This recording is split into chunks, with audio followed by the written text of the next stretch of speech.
तहरीक इंसाफ के chairman Imran Khan DI operations Islamabad के office में गद्दारी केस की तहकीकात के लिए बनाई गई JIT के सामने पेश हो गए हैं। इनका कहना है कि मेजर जनरल फैसल नसीर के खिलाफ इल्जामात का मेरे पास कोई सबूत नहीं।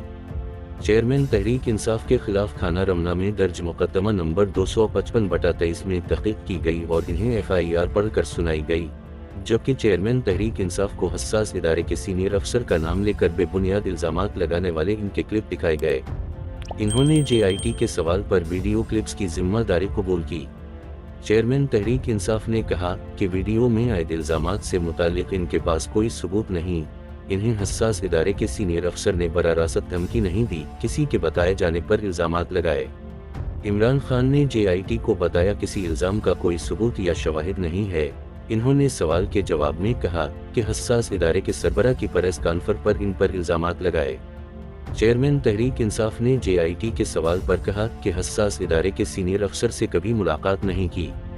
चेयरमैन तहरीक इंसाफ इमरान खान से JIT ने पूछा, डर्टी हैरी किसे कहते हैं? इस पर इमरान खान ने बताया कि अस्करी हसास इदारे के सीनियर अफसर को डर्टी हैरी कहता हूँ।